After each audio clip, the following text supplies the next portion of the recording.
This is Justin Paulson, an arborist addicted to tree climbing. With the brand new MSA 190T, Justin loves his work, and he loves the new MSA 190T arborist saw.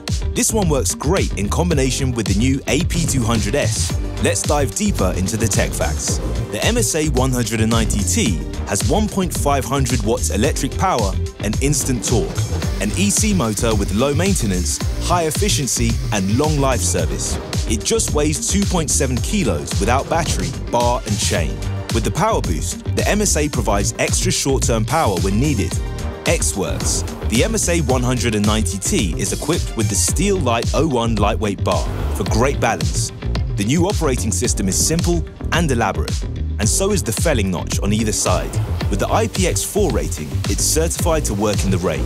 STIHL also launched new accessories. Here's a sneak peek. At first, the new AP strap adapter 2-in-1. It combines outsourced battery for less weight in hands with the advantage of a strap or the comfort hook. It's small, simple and useful for climbing. The thought-out design supports the arborists or municipal workers with power developments in all positions. Justin is already convinced. The MSA 190T really has everything he expects from a mid-range top-handle chainsaw.